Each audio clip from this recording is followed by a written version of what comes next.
Hello dear students. मेरा नाम अनिल कुमार श्रीवास्तव है। इस समय मैं पाकिस्तान के आंतरिक राजनीति पर एक चर्चा करने जा रहा हूँ। दरअसल यह अनुमान आधारित है कि क्या आसिम मुनीर, जो कि वहाँ के आर्मी चीफ हैं, अभी हाल में वहाँ की कैबिनेट बैठक के बाद शहबाज शरीफ की सरकार ने उन्हें फील्ड मार्शल की उपाधि दे दिया था, लेकिन उससे एक स्टार बढ़ जाएगा, 4 स्टार जनरल की जगह 5 स्टार जनरल हो जाएंगे, लेकिन आर्मी चीफ बने रहेंगे। और पाकिस्तान में जो आर्मी चीफ होता है वही दादा होता है, उसी की चलती है। नेवल चीफ और एयरफोर्स चीफ की तो चलती नहीं है। तो इस प्रकार से जो आर्मी चीफ हैं आसिम मुनीर साहब, जो कि अब फील्ड मार्शल हो गए हैं, वो वास्तव में क्या तख्ता पलट की तैयारी में हैं। आज का टॉपिक यही है। पाकिस्तान में जनरल अयूब खान से लेकर के परवेज मुशर्रफ तक का इतिहास रहा है। भाई वहाँ सेनाध्यक्ष लोग तख्ता पलटते रहे हैं और खुद राष्ट्रपति बनते रहे हैं। यानी पाकिस्तानी सेना के जो प्रमुख रहे हैं, आर्मी चीफ की मैं बात कर रहा हूँ, वो तख्ता पलट करके खुद राष्ट्रपति बनते रहे हैं, यानी देश को मार्शल लॉ या डिक्टेटरशिप की तरफ झुकते रहे हैं। तो क्या आसिम मुनीर भी इसी की प्लानिंग कर रहे हैं? दरअसल एक्चुअली इनको खुश करने के लिए ही मुझे लगता है पाकिस्तानी सरकार के मुखिया शहबाज शरीफ ने कैबिनेट की बैठक बुलाकर इनको फील्ड मार्शल बनाने का फैसला किया। लेकिन आसिम मुनीर साहब लगता है इससे सेटिस्फाई नहीं हैं और वो देश चलाना चाहते हैं, राष्ट्रपति बनना चाहते हैं। वैसे भी अब उनको सेवा विस्तार दिया गया है, लेकिन राष्ट्रपति बन जाएंगे तो अगले 10 साल तक उनको कोई छूने वाला नहीं होगा। और चुनाव तो जो वहाँ की सेना चाहती है उसी अनुरूप होता है।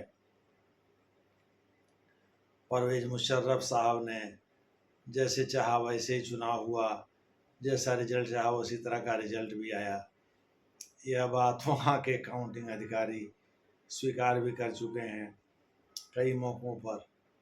तो इस प्रकार से मोटे तौर पर आप कह लीजिए आसिम मुनीर साहब क्या तख्ता पलटना चाहते हैं। इस समय वहाँ के राष्ट्रपति आसिफ अली जरदारी हैं, तो आसिफ अली जरदारी का भी तख्ता चला जाएगा, उनकी भी सत्ता चली जाएगी और शहबाज शरीफ की तो चली जाएगी, चूँकि सरकार पूरी तरह से सेना के नियंत्रण में आ जाएगी, सेना ही उसको चलाना चालू कर देगी। तो क्या शहबाज शरीफ इसके लिए तैयार हैं? भाई तख्ता पलट के बाद कहीं है, भाई वो तो मानते ही हैं इमरान खान से बस दुश्मनी है आसिम मुनीर की। इमरान खान के समय आईएसआई के जब ये चीफ थे उस समय बिल्कुल ही पसंद नहीं करते थे इमरान खान साहब इनको। मोटे तौर पर आप कह सकते हैं इमरान खान को छोड़ करके शहबाज शरीफ से तो इनकी बनती ही है। शहबाज शरीफ के खिलाफ जो है ये कोई खुराफात नहीं करेंगे, उनको सेफ पैसे देंगे, लेकिन इमरान खान की मुसीबत बढ़ सकती है। वैसे भी उनके उनके विरुद्ध जो है 100 से अधिक मुकदमे दायर किए जा चुके हैं। कई मुकदमों में 7-8 मुकदमों में उनको सज़ा भी हो चुकी है अच्छी खासी, जो 7 साल से लेकर के आजीवन कारावास तक की है। उसमें उनके खिलाफ जो है भ्रष्टाचार के केसेस सर्वाधिक हैं, चूँकि वो देश के प्रधानमंत्री रहे हैं पूर्व में। और उसी के बाद शहबाज शरीफ आए थे और उनके समय में ही आसिम मुनीर साहब वहाँ के आर्मी चीफ हुए थे।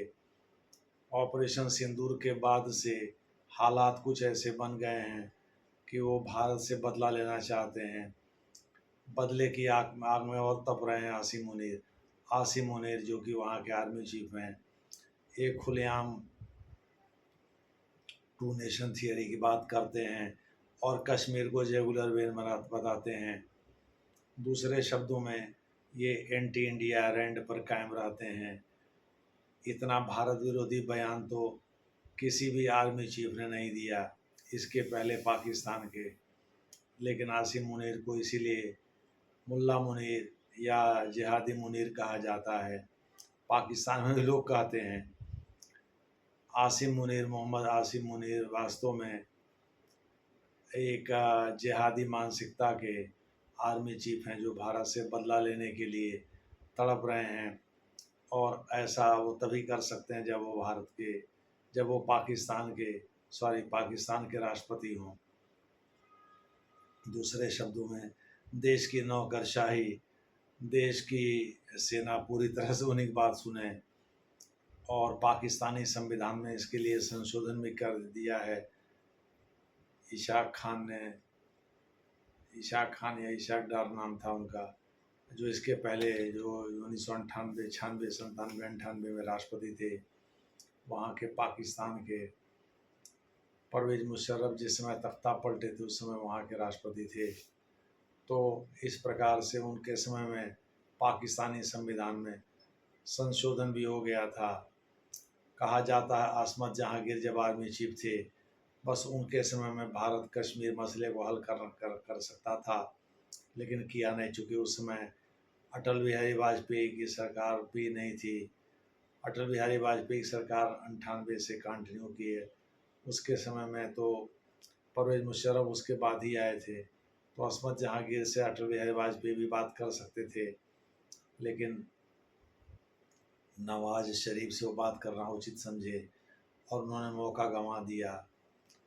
उसके पहले कांग्रेस समर्थित सरकार थी, उसने भी मौका गंवा दिया। कश्मीर का मसला अटक गया और कश्मीर जो है एक विवादास्पद क्षेत्र बना रहा। वो तो पंडित नेहरू के समय से ही विवादास्पद है, और विवादास्पद रहने की वजह से बायलैटरल हो गया है। कहा जाता है पंडित नेहरू ने ही यूनिलैटरल इशू को बायलैटरल इशू 29 अक्टूबर 1947 को बना दिया था। एक पत्र लिख करके मोहम्मद अली जिन्ना को, उसमें मोहम्मद अली जिन्ना जिंदा थे। 11 सितंबर 1948 को उनका देहांत हुआ था। तो पंडित नेहरू ने, कहा जाता है कि इसको बायलैटरल बना दिया था और वही इसको लेकर के यूनाइटेड नेशन सिक्योरिटी काउंसिल में 1 जनवरी 1948 को गए थे। तो इसका अंतर्राष्ट्रीयकरण भी उन्होंने ही किया। दूसरे शब्दों में वो आइडियलिस्ट थे, एक आदर्शवादी नेता थे। उनको लगा कि भाई जैसे हम सोचते हैं वैसे सामने वाला भी सोचता है, इसीलिए वो गलती पर गलती करते चले गए। वो प्रैग्मेटिक नहीं थे, जिस प्रकार से इंदिरा गांधी थी, जिस प्रकार से नरसिम्हा राव थे। काफ़ी हद तक नरसिम्हा राव को प्रैग्मेटिक कहा जाता है, चूँकि आर्थिक और सैन्य दोनों मोर्चे पर बहुत प्रैग्मेटिक थे, या बायलैटरल मुद्दों पर बहुत प्रैग्मेटिक थे, यानी परिणाम देख करके, अनुमान लगा करके उस पर बात करते थे। उनकी तुलना नरेंद्र मोदी से की जाती है। नरेंद्र मोदी वास्तव में एक प्रैग्मेटिक प्राइम मिनिस्टर हैं, ऐसा माना जाता है। यानी ये भी परिणाम को समझ करके ही उस पर बातचीत को आगे बढ़ाते हैं।